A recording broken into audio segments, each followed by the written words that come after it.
Students, welcome back to our channel सबका mentor.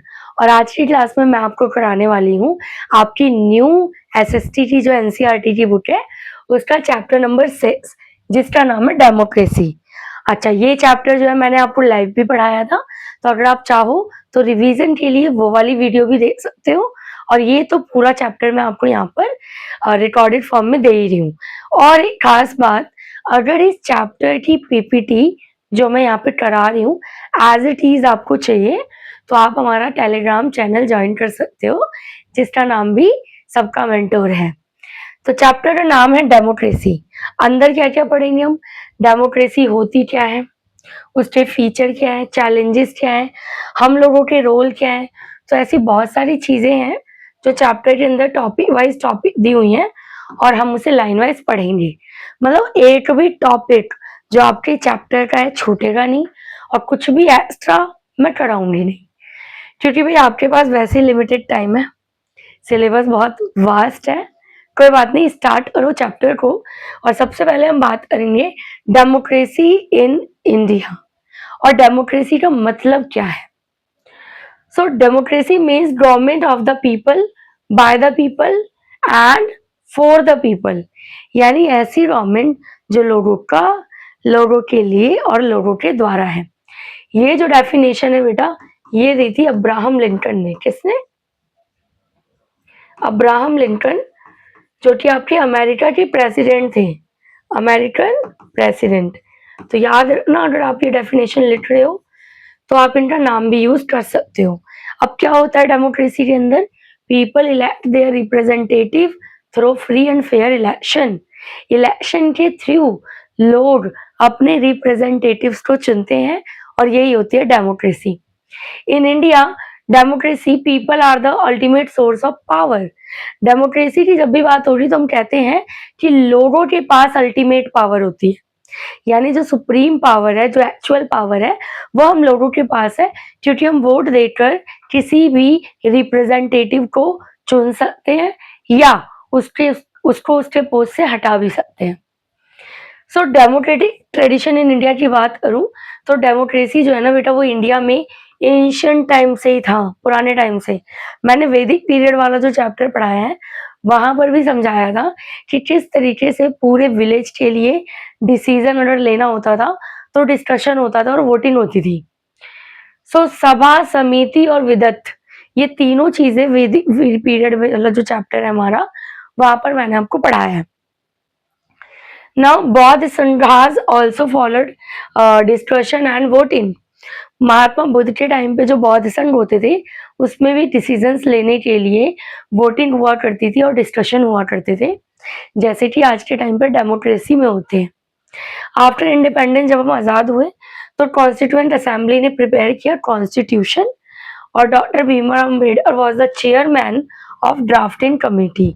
ये चीज आपको याद रखनी है, क्योंकि कॉन्स्टिट्यूशन के अकॉर्डिंग ही हमारी पूरी डेमोक्रेसी चलती है और भीमराव अम्बेडकर जो है वो हमारे फादर ऑफ कॉन्स्टिट्यूशन कहलाते हैं। ठीक है, चलो देखो यहाँ पे दिखाया हुआ है कि एंशियंट टाइम में सभा, समिति, विदत और बौद्ध संघास में भी डेमोक्रेसी की ही तरह जैसा आज के टाइम पे होता है, हमने ये चीजें अपनाई हुई थी। आगे चलिए। नाउ प्रिंसिपल या फिर features of democracy, it is the most important topic of the chapter. यहां से क्वेश्चन पेपर में जरूर बनेगा कि what are the features of the democracy. तो पहला जो फीचर है वो है पॉपुलर सोवर्निटी। ठीक है, जिसका मतलब है कि power belongs to the people, कि जो अल्टीमेट पावर है वो लोगों के पास होगी, इसे ही कहते हैं पॉपुलर सोवर्निटी। और सिटीजन्स इलेक्ट करते हैं देयर गवर्नमेंट थ्रू वोटिंग। हर एक सिटीजन जो 18 ईयर्स का है वो वोट कर सकता है, उसके पास राइट टू वोट है। और ये हमारा पहला फीचर है डेमोक्रेसी का। नेक्स्ट जो फीचर है वो है रूल ऑफ लॉ, यानी everyone is equal before the law, no one is above the law. कानून के सामने सब बराबर है, कोई कानून के ऊपर नहीं है। Laws are applied equally to all citizen. हर एक इंसान के लिए जो लॉज हैं वो इक्वली बनाए गए हैं और ये हमारे डेमोक्रेसी का सेकेंड फीचर है। थर्ड फीचर की अगर मैं बात करूं तो फंडामेंटल राइट्स, यानी कि हमारा जो डेमोक्रेसी है वो कॉन्स्टिट्यूशन के थ्रू हमारे सिटीजन्स को 6 फंडामेंटल राइट्स प्रोवाइड करता है, जैसे right to equality, right to freedom, right against exploitation, right to freedom of religion, cultural and educational right, इसके अलावा राइट टू कॉन्स्टिट्यूशनल रेमेडीज। तो तीसरा फीचर क्या हुआ डेमोक्रेसी का? Fundamental right. चौथे फीचर की अगर मैं बात करूं तो सेपरेशन ऑफ पावर। पावर किसी एक इंसान के हाथ में नहीं है बल्कि सेपरेट किए गए हैं। सो 3 ऑर्गन्स ऑफ गवर्नमेंट जैसे लेजिस्लेचर, एग्जीक्यूटिव और जुडिशरी, तीनों को पावर शेयर कर दी गई है। लेजिस्लेचर क्या करती है? लॉज बनाती है। एग्जीक्यूटिव उन बने हुए लॉज को इम्प्लीमेंट करती है और जो जुडिशरी है वो न्याय दिलाती है। तो बेटा जो चौथा फीचर है हमारे डेमोक्रेसी का वो है सेपरेशन ऑफ पावर। आगे चलो, एक और फीचर अकाउंटेबिलिटी एंड ट्रांसपेरेंसी। किसी भी डेमोक्रेसी के अंदर अकाउंटेबिलिटी जो है वो गवर्नमेंट की होती है और ये एक इम्पॉर्टेंट फीचर है। So government is answerable to the people. अगर हम अपनी गवर्नमेंट से कुछ भी क्वेश्चन पूछें तो उसको इसका आंसर देना होगा, right? Citizen can ask question, लोग क्वेश्चन पूछ सकते हैं। अकॉर्डिंग टू आरटीआई एक्ट 2005 लोगों को ये राइट है कि वो सरकार से किसी भी मामले में अपने सवाल या जानकारी हासिल कर सकती हैं। तो एक फीचर हुआ अकाउंटेबिलिटी ऑफ द गवर्नमेंट। एक और फीचर जो डेमोक्रेसी का है वो मल्टी पार्टी सिस्टम। यस, कोई भी देश डेमोक्रेसी वाला तभी होगा जब वहां पर मल्टी पार्टी होंगी, यानी एक से ज्यादा पार्टीज होंगी। इसे डिटेल में आप पढ़ोगे अगले चैप्टर में जो कि इलेक्शन है। सोचो एक ऐसा देश डेमोक्रेसी वाला जहां पर एक ही पार्टी है, वो इलेक्शन में खड़ी होती है, लोग उसे वोट देते हैं और वो जीत जाती है। क्या ये डेमोक्रेसी हुई? नहीं। So many political parties contest election, people get different choices, लोगों के पास चॉइस होती है। India follows multi party system, और इंडिया भी मल्टी पार्टी सिस्टम को फॉलो करता है और डेमोक्रेसी का ये मेन फीचर है। Now seventh, protection of vulnerable groups. जो भी ऐसे ग्रुप्स हैं, माइनॉरिटीज हैं, जिनकी संख्या कम है या जिन्हें समाज में डिस्क्रिमिनेशन झेलना पड़ा है, ऐसे लोगों को प्रोटेक्शन देता है कौन? डेमोक्रेसी। और ये डेमोक्रेसी का एक मेन फीचर है। सो SC, ST और वुमेन, माइनॉरिटीज और वीकर सेक्शंस, इन सबको प्रोटेक्शन प्रोवाइड करना भी हमारे डेमोक्रेसी का एक फीचर माना जाता है। तो मैंने आपको टोटल 7 फीचर कराए हैं। पेपर में जितने मार्क्स का क्वेश्चन होगा आपको उतने ही फीचर एक्सप्लेन करने होंगे। नाउ इंस्टीट्यूशन सपोर्टिंग डेमोक्रेसी, यानी कि हमारे डेमोक्रेसी को सपोर्ट करने में कौन कौन से इंस्टीट्यूशन का हाथ है, कौन कौन सी ऐसी संस्थाएं हैं जो डेमोक्रेसी को सपोर्ट प्रोवाइड करती हैं। सो नंबर 1 इज पार्लियामेंट, जो कि लॉज बनाती है। फिर इलेक्शन कमीशन, जो इलेक्शन करवाती है देश के अंदर। कोर्ट्स, लोगों को न्याय दिलाने के लिए चाहिए। मीडिया चाहिए ताकि लोगों को इन्फॉर्म किया जा सके, अपडेट और अवेयर किया जा सके। फिर सिविल सोसाइटी चाहिए। CAG यानी audit government account and spending, कहाँ पे कितना पैसा खर्च होना है देश के अंदर। फिर चाहिए CIC, जो कि RTI एक्ट के अंदर हमें इंफॉर्मेशन प्रोवाइड करती है। फिर लोकपाल, CVC और पंचायत या फिर म्युनिसिपल कॉरपोरेशन, ये सारे ऐसे इंस्टीट्यूशन हैं जो हमारी डेमोक्रेसी को सपोर्ट प्रोवाइड करते हैं, यानी एक तरीके से बैकबोन का काम करते हैं। Role of media, the very important thing, किसी भी डेमोक्रेसी के अंदर मीडिया का क्या रोल है ये हमें पता होना चाहिए। So number 1 is gives information. Media क्या करती है? इंफॉर्मेशन देती है। क्रिएट्स अवेयरनेस, लोगों के बीच अवेयरनेस लाती है ताकि वो अपने राइट्स को और देश में क्या चल रहा है वो जान सके। क्वेश्चंस द गवर्नमेंट, सरकार से सवाल पूछती है लोगों के लिए। इसके अलावा is called the 4th pillar of democracy. याद रखना कि डेमोक्रेसी के अंदर 3 पिलर है हमारे, एग्जीक्यूटिव, लेजिस्लेचर या लेजिस्लेटिव और जुडिशरी, चौथा पिलर मीडिया को माना जाता है, ठीक है। नाउ टाइप्स ऑफ डेमोक्रेसी की बात करेंगे तो मेनली हम यहाँ पर देखेंगे दो तरह की डेमोक्रेसी होती है, एक है डायरेक्ट और एक है रिप्रेजेंटेटिव या फिर इनडायरेक्ट भी इसको बोलते हैं हम, इसको क्या बोलते हैं, इनडायरेक्ट भी बोला जाता है। सो जो डायरेक्ट डेमोक्रेसी, यहाँ पे पीपल डायरेक्टली डिसीजंस लेते हैं, जैसे कि स्विट्जरलैंड में डायरेक्टली लोग पार्टिसिपेट करते हैं पॉलिटिकल एजेंडाज के अंदर, डायरेक्टली वोट करते हैं, और इसे ही हम कहते हैं क्या, direct democracy. For an example क्या है, Switzerland. So all citizens participate directly in the decision making. But जो इनडायरेक्ट या फिर रिप्रेजेंटेटिव डेमोक्रेसी होती है, उसके अंदर पीपल इलेक्ट रिप्रेजेंटेटिव, लोग अपने रिप्रेजेंटेटिव को चुनते हैं बाय इलेक्शन, जैसे इंडिया के अंदर होता है, और वो जो रिप्रेजेंटेटिव हैं जिन्हें हमने वोट देकर चुना है वो हमारे लिए डिसीजन लेते हैं। तो ये इंडिया का यहाँ पर एग्जाम्पल आ जाएगा, people choose representative to make decisions on their behalf, हमारे बिहाफ पर हमने जिन्हें चुना है वो हमारे लिए डिसीजंस लेते हैं। फिर एक और आता है फॉर्म्स ऑफ रिप्रेजेंटेटिव डेमोक्रेसी, यानी ये जो रिप्रेजेंटेटिव डेमोक्रेसी है ये भी दो तरह की होती है, एक पार्लियामेंट्री और दूसरी होती है प्रेसिडेंशियल। दोनों इंपॉर्टेंट है। पार्लियामेंट्री होती है जिसमें executive is the part of legislature.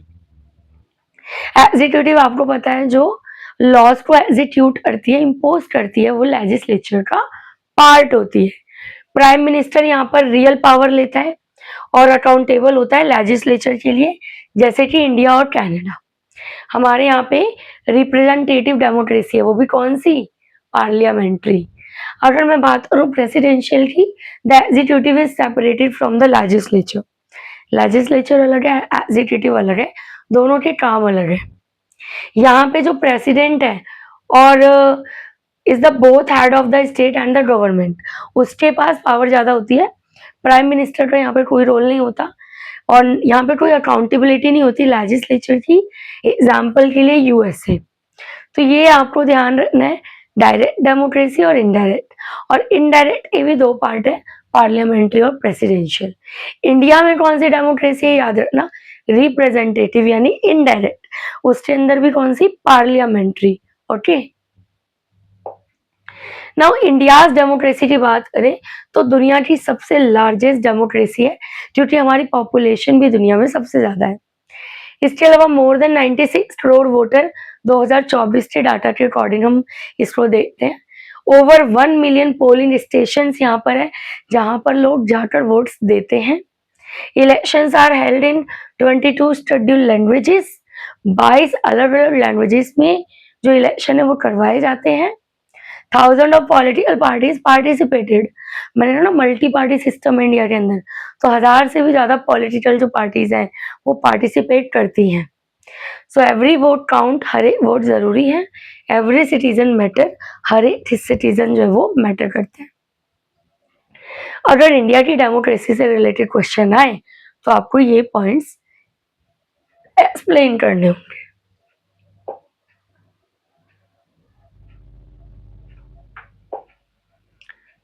Now grass root democracy की बात करेंगे तो डेमोक्रेसी के सबसे ग्रास रूट यानी कि बॉटम लेवल पर चीजें क्या है वो हम देखेंगे। सो लोकल सेल्फ गवर्नमेंट जो होती है वो हमारे डेमोक्रेसी के बिल्कुल रूट लेवल पर होती है, बॉटम लेवल पर होती है। यहाँ पर ग्राम पंचायत होती है, फिर उसके नीचे आता है पंचायत समिति, फिर आता है जिला परिषद, और शहरों के लिए होता है म्युनिसिपल काउंसिल या फिर कॉर्पोरेशन। ओके, तो ये हमारी डेमोक्रेसी का क्या है, ग्रास रूट है।